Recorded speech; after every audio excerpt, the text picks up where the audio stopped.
बड़े भैया, ये अपने घर जाना चाहती है। जाना भी चाहिए। 4-5 महीने हो गए, मायके की याद भी आती होगी इसे। और अर्जुन, तुम्हारे ससुर जी तुम्हें कई बार बुला चुके हैं। तुम भी कुछ दिनों के लिए हो आओ, तुम्हारा मन भी बहल जाएगा। अगर ये वापस लौटने के लिए जा रही होती तो मैं जरूर जाता, मगर ये तो हमेशा के लिए इस घर से जा रही है।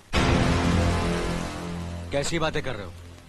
अगर तुम दोनों के ख्यालात एक दूसरे से नहीं मिलते तो इस मामले को घर की 4 दीवारी में बैठकर आपस में सुलझा लेना चाहिए। बहू शहर की पढ़ी लिखी लड़की है, उसे गांव की रीति रिवाज के बारे में क्या मालूम? ये तो तुम्हारा फर्ज बनता है अर्जुन कि तुम उसे हमारे तौर तरीके सिखाओ।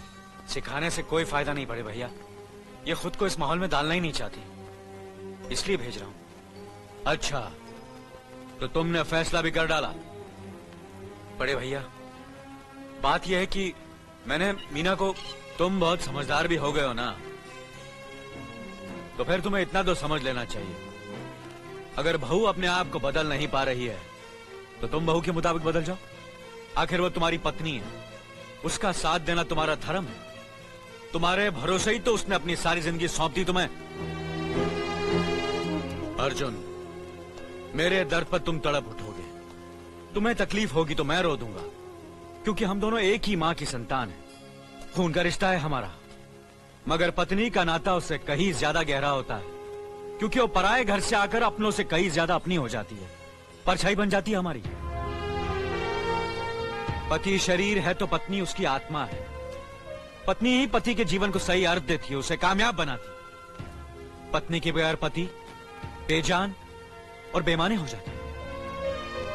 अगर आज तुम अपनी पत्नी को हमेशा के लिए उसके मायके छोड़ाओगे तो यह गांव, यह समाज क्या कहेगा हमारे बारे में? जरा सोचो अर्जुन, न्याय के सिंहासन पर बैठकर जो लोगों के अच्छे बुरे का फैसला करता है, अगर उसी के घर में नाइंसाफी होगी तो लोग हंसेंगे हम पर, किसी को मुंह दिखाने के काबिल नहीं रहेंगे हम। बड़े भैया, मुझसे भूल हो गई, मुझे माफ कर दीजिए। मुनीम जी। जी मालिक। जायदाद के दस्तावेज लाइए। जी अभी लाया। बहू, पति ही पत्नी की असली शक्ति होती है। हमारे पुरखों ने कुल धर्म पत्नी के बारे में कहा है, जो पति के काम में उसकी मददगार हो, उसे अच्छी सलाह दे, जो दासी की तरह उसकी सेवा करे, मां की तरह उसे खिलाए पिलाए, लक्ष्मी का रूप हो और धरती की तरह उसमें सहन शक्ति हो, वही आदर्श पत्नी होती है। औरत की सोच मर्द का मुकद्दर बनाती है। वो जब बनाने पर आती है तो कुटिया को महल कर देती है, और जब बिगाड़ने पर उतरती है तो महल को मिट्टी का ढेर बना देती है। मालिक, ये जायदाद के दस्तावेज है।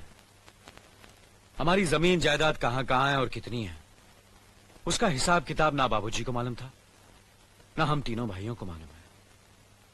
बहू, तुम पढ़ी लिखी हो, आज से इसका हिसाब किताब तुम देखोगी। लक्ष्मी जी। अपनी चाबियों का गुच्छा और ये कागजात बहू को दे दो।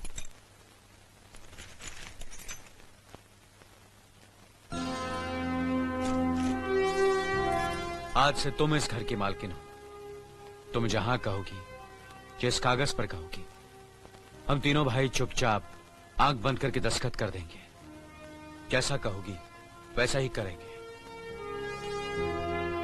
बस एक ही विनती है बहू, हम तीनों भाइयों को अलग करने का ख्याल अपने मन में कभी आने मत देना।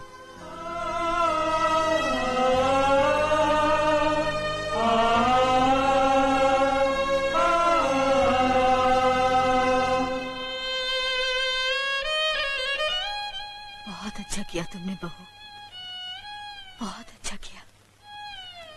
इनकी आंखों में आंसू देखने की हमने सपने में भी उम्मीद नहीं की थी, लेकिन तुमने हमें दिखा दिया। बहुत